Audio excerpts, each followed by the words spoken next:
Like lithamsanqinisa. Apha ke sinamabala amabini. Sifumana ibali lika Yesu ezolisa uqhuthela. Siphinde sifumane kule chapter ibali labantu abamadoda amabini awayenedemoni. uYesu ke ngalemini kuthiwa uYesu wayengumuntu obusy ophilisa abantu othini yonke lanto ne. Kuthiwa ke wayedinwa uYesu kanti wayengabi nexesha lokuphumla because abantu babefloka kuye befuna uphiliso befuna yonke into emnandi ne abantu okwenzeka like kwinto zabo. Sike sibone mos nasezi-TV kwezanto fumanisa uba abantu abagcwele abantu beqhwalela bayahamba njalo ne kugcwale because once umuntu wabantu wathetha ngempilo yakhe akadlali ngempilo yakhe so babe bapha so mhlawumbe yayi-more worse ke into kaYesu because yena wayenguThixo. Umuntu bebezela baphathi wayengabi naxesha lokutya naxesha lakuphumla because abantu basoloko behamba. Uthi ke edini uYesu enjalo ahambe ayokhwela emkhombeni nabafundi bakhe. Wafika emkhombeni wayezantsi wafika walala ubuthongo phaa. So bekungekho uqhuthela but kuvele kube kuqhuthela ke kube mnyama kukho bekuqhuthela amazazanyazaniswe yonke lanto kuthi abafundi bakaYesu babesoyika. Ake ndoyika mna ndisuka ePretoria iplane esasiyikhwele isenza izinto iyayibo so awunongoyika it's normal and then ndathi kodwa Yesu iqhube ngokwakho and then Thixo bayiqhuba sasofika eLondon siphephile. So kuthiwa ke bona ke bathi bamlibala uYesu bazama ngazo zonke izindlela zabo bezama uba mabangatshabalali andazi uba beza kwenza njani ngolwandle olulwayo. Kuthiwa ke kwakubaleka kududuma but fortunately bambona uYesu elele ezantsi kwalilayitwa ngombane bambona baza kuye as bayiveseyitshelo bathi akukhathali nasi tshabalalani watsho kuYesu uba banokholo olufutshane. Kuthiwa uYesu waphakamisa isandla sakhe as usual esasandla sakhe aqala usiphakamisa xa philisa abantu. Kuthiwa wavela waphakamisa sona wathi ulwandle malithole uThixo lathula ulwandle. Kuthiwa bazibuza bathi ngumntu onjani nalo ululanyelwa nalulwandle. So ithi ke le nto nathi xa ikumngeni ukuthi nathi njengabantu simele ukuthi kwiingxaki zethu esinazo amaza xa ezamazama mhlawumbi ngabantwana bethu mhlawumbi ngabazali bethu mhlawumbi zininzi izinto ngabamelwane kuthiwa nee-financial ntos nasemisebenzini kuthiwa nathi masiye kuYesu sibe nokholo. Into efunwayo into yobana masibe nokholo sizokwazi ukuthembela kuYesu. Bahamba ke kwakhona ngale boat bathi besahamba kuthiwa babona umbono owona woyikisa ngaphezu kwalo basuka kuwo. Nanga amadoda amabini a-demon possessed azisikile siyayibona nelani qomba ukubona mosalapha etawuni xa udibana nomntu mhlawumbi uqomba ingathi akaphilanga ncam so mhlawumbi ndithetha wrong uyacwezela because woyika. Omnye wakhe apha kwaMdingi sasiphangela nalela lady kwathi kungcwatywa umama wakhe wasela umuntu ongaphilanga ncam ukutya wambulala umbetha wambulala siyayibona. So siyoyika ke eza zinto sizivayo so uvela ucwezela. Kuthiwa babaleka abafundi bakaYesu xa bebheka hayibo uphi uYesu nanku uYesu useme kulaa ndawo bebe kuyo. Baqomba hayibo uYesu kuthiwa baza kuyo. Into emangalisayo ke kuthiwa xa befika apha kuYesu xa befika la madoda apha kuYesu afika athi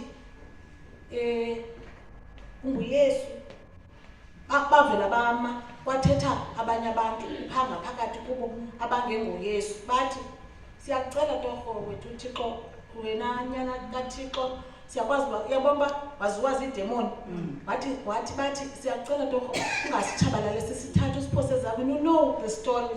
Bamthatha ke uYesu wazithatha ke ezi demoni wazifaka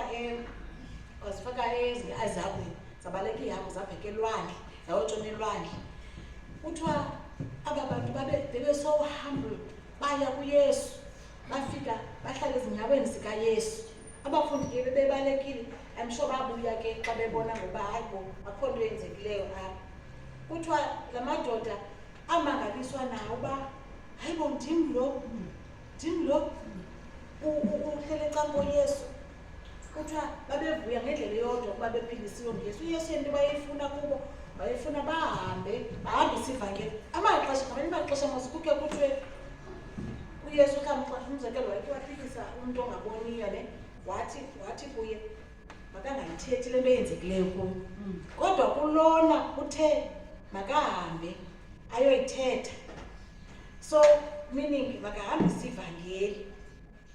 Then lo mntu ke wahambisa aba bantu bahlala bathe benye besoyika wabe yemehlela kwaza ke nabantu ke ii-owners zehagu. Siyayazi mosinoba kwakufuya ihagu kakubekho indawo apho kufuywa khona njengangoku uba zikhona. So siyakhumbula nonyana olahloko mosungulo waqeshwa kwindawo yehagu esitya enqwenela utya iingcam zehagu. So kuthiwa inoba ke ihagu ne-profit ke ndibone ke phaa emsebenzini ndiqonde inoba imnandi ihagu. Umamam ke wayekhulele emisile wayedla ngotsho athi bantwana bam imnandi inyama yehagu ngoku ke sengasaniki. Ndikhe ndibone phaa eofisini ke xa ityiwa mna ndothi kuyapha eqonqa into yoba intloko yehagu yatyiwa. Ndandicinga phaa kuyalathwa mna iza phala hagu ifike into edlibhileni ibekwe apha ityiwe kushiyeka amathamba. I was wondering inyama inoba injani le nyama. Andifuni noyiva uba inyama enjani na. Kuthiwa kuthiwa imnandi. Kuthiwa ke baza ke abantu bekatika behagu bekhalazela le nto kaYesu. Kuthiwa ke le nto yaba bantu babekhalaza yaqomba le nto yoba kukhutshwa ihagu, kukhutshwa iidemons zisiwe ezihagwini. It's for the benefit of umntu kaThixo uba makabe right aphile. But bona ukuthi babekhalaza into yobana iprofit yethu kwaze kwathini kwatsha kwacima kwavutha ne. But kukho abantu abasindisiweyo apha, imiphefumlo ezuziweyo ezawukwazi nayo ukuyothatha eminye imiphefumlo so that kubonakaliswe kwaziswe ukuza nokubuya kukaYesu, kwaziswe ngoYesu osindisayo. Kuthiwa indlela babe-comfortable ngayo ke phambi koYesu ndiyoyika kukulanti andingokwazi ukufunda into bendiyibhalile. But kuthiwa ke le nto uSathana yena kuthiwa ungumdestroy waba uyi-enemy and i-destroyer. Kuthiwa uYesu yena ngumhlobo wethu and i-deliver. Kuthiwa ispirit sakhe will develop in men all that will enable the character and dignity of the nature. It will build men up for the glory of God in body and soul, in spirit. For God had not given us the spirit of fear, but the power and the love and of all the sound mind. 2 Timothy chapter 1 verse 7. He has called us to the obtaining of the glory.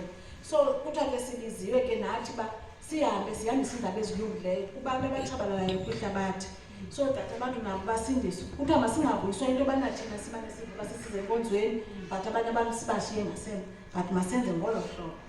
So iphela apho ke chapter 35 mhlawumbi ndimsummarizile ke iphela njalo ku-chapter 5. Mhlawumbi sekuba ke kukho iphepha lovangeli njengoba ke besendishonathi thina besingayazi basicinga phaa bathina uzawube bebhishwa ngumntu wonke.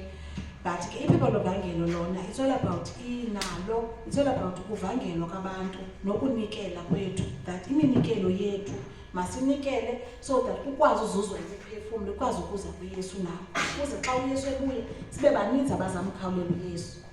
Ndithande kakhulu ke le ndawo ithi apha nalapha uYesu uthe kwakula madoda waphakamisa isandla sakhe iidemoni zalulama zobona uYesu. So uYesu isandla sakhe kuthiwa ikhona into esithi masizigcine phantsi kwesandla sakhe esinamandla. So sisibonile isandla sakhe esinamandla that senza ntoni na. Ngoku ke ndandisahlala nabantwana uphumelele noSinesile sebancinci endibabalisela nini sithandaza ngebali likaYesu. Ndiyabona ke mna ke kukuthexa kanti bayakhala uba hayi bo njani atshabalalise bamnjani bambethele emnqamlezweni kodwa kubethelelwa for bona. Siyayibona singake singangambetheleli uYesu kwakhe isabasikule esithi ubanjiwe lo mntu aba bantu babulala uYesu lo sasakhula phaa esihlahleni kodwa babanjwe naba izanombona naba apha kule mbhekisi. And then xa ufika phaa ufike nguwe isiqu sakho uthi hayi bo ndim kanti lo wabethelela uYesu. So kuthiwa nathi siyambethela ngezenzo zethu uYesu. So masilumke ke whatever we do, yonke into esiyenzayo masilumkele ingathi kanti sibethelela uYesu emnqamlezweni because into esifuna uyenza kuba siyobonana noYesu ukukumkanela. Akaba ke inkosi masala amahlingane sikele ngalamazwi ambalwa iwandise ezingqondweni nasenhliziyweni zenu uze siyenze kanye ukuthi Uthixo afuna sikwenze. Amen. Amen.